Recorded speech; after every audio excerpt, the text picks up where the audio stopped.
नमः। ॐ सीतादेवी मुद्राप्रदायकाय नमः।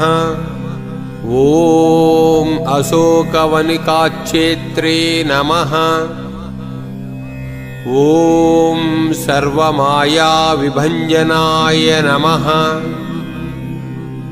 ॐ सर्वबन्धविमोक्त्रे नमः। परमन्त्रनिराकर्त्रे नमः।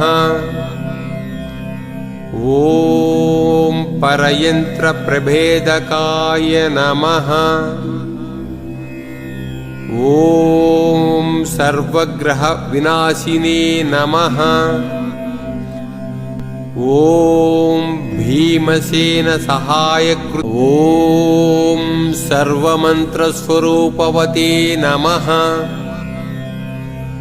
ॐ सर्वतन्त्र